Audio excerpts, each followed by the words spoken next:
Hello everyone.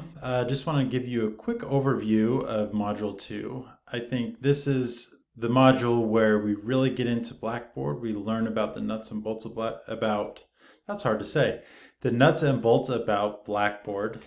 And we also learn some best practices for creating content pages, content areas, and things like that. So if you're new to Blackboard or you've only used Blackboard as a student or a facilitator and you've never actually built material in Blackboard, this is going to be really helpful for you.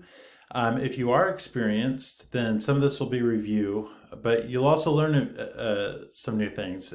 We receive feedback from previous courses that even the experienced users come away with some great nuggets that they can apply and use with their students. So let me just kind of walk you around here. Here you see. Oh, by the way, I'm using Screencast-O-Matic for this tutorial, so this video, and that's something that you'll be using later on for the practice activity.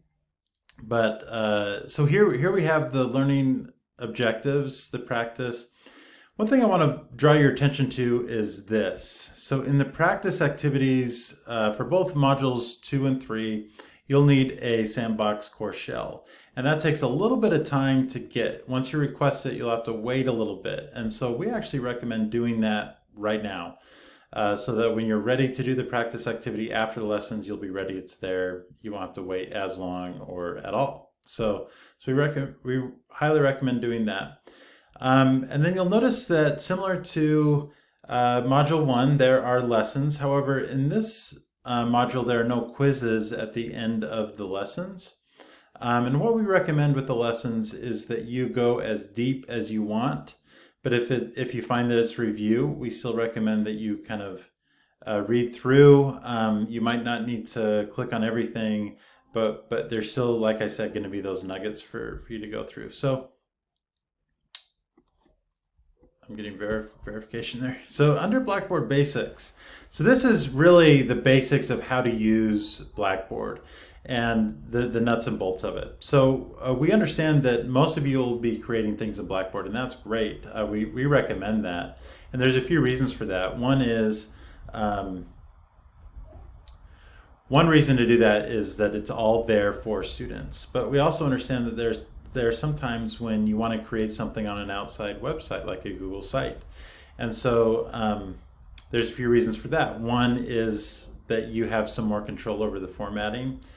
The other one is that students can retain access to the content long after the course, right? So it's kind of like you're creating a textbook or something, or text material for students to access after the course is over. So we actually give you the option of doing that. So here we have option 1, go through this lesson in Blackboard, right? So that's click through the table of contents and go through the materials. But we've also created this on a Google site where you can kind of get a sense for what that might look like in a Google site. You have a bit more control over what you jump to. So this might just be a reference for you later on. It might not even be something you go through now, but we wanted to kind of highlight what that looks like for you. And here, all of these are clickable, so you can jump to creating text-based content, things like that. The material is the same, but what we wanted to show you is that how that material is presented is different based on Blackboard or an outside website. And you can kind of control, you have a bit more control on an outside website, but you have less security. So if it has to be secure, don't do that on a Google site or an outside website. But anyway, we wanted to give you those options. Then lesson 2, once you kind of have the Blackboard basics, we get into what does it mean to design online learning materials. So we introduce you to the course building blocks, but also a concept called backwards design, which is basically you start with the learning objectives, you design your assessments, and then you design your activities and build the content and things like that, right? So as you go through here, we also know that video is very popular. There are some guidelines for creating videos, what to do, what not to do. And as you go through this, just remember it's so easy to create videos now, but it's hard to make good videos. And so we actually have some examples here from Mason teachers or others. For instance, here's a Mason professor that created this video. Here's a Mason student that's a teacher that created this video. But anyway, in the course, we have edited videos and things like that, or green screen. If you know Joan Shin in the college, she's great. And so she's done these really professional videos, or student choice. Anya has done this. And so that's really great. So you learn the basic of instructional design, but then you also learn some examples and best practices for video. The third lesson is additional consideration for course design. This is actually very important because it's going to be talking about accessibility, universal design for learning. It's going to talk about copyright and how to cite images correctly. This is one of the biggest issues.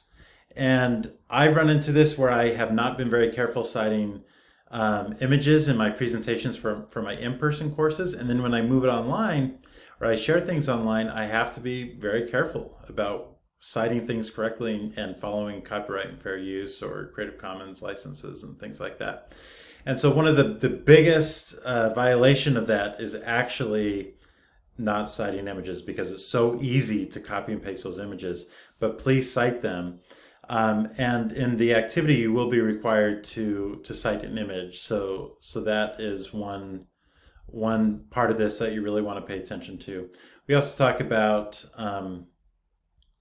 here we have an ungraded quiz that you can kind of go through.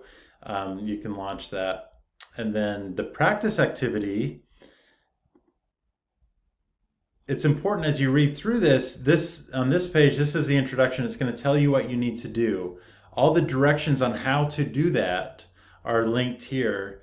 And Anya has really done a fantastic job of walking you through this step by step with images or videos, kind of how to build the content.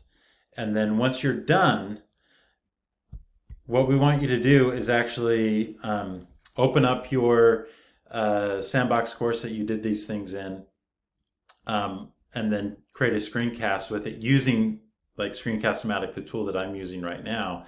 Yes, there's Kaltura, but Kaltura is very secure and it's hard to share outside of Blackboard. And so we would like you to use Screencast-O-Matic, which is very similar to Kaltura. In fact, I'd say it's 80% the same, except that you lose some security, but you gain the ability to share what you've created. And so that's an opportunity for this. Also, you can test out of this. If you've already done these things in a Blackboard course that you created, and if you can meet those requirements, then go ahead and create a screencast of what you've done before. So there's always that option for testing out.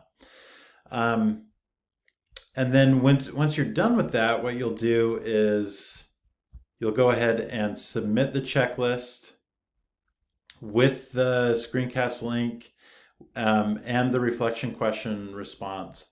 And then you'll just kind of upload that. You can see that there is a rubric here, kind of a checklist rubric. Notice that it's either missing or incomplete or mastery. So one thing that we'd like you to do is reach mastery on all of these criteria. So if we give you some feedback on the end and you're missing something, then we can ask you to fix it, right? So that you can earn that certificate at the end that you've done all of these things. So that's it. Let me know if you have any questions about anything. I'm more than happy to help. And I look forward to seeing your practice activities in your checklist. Thank you.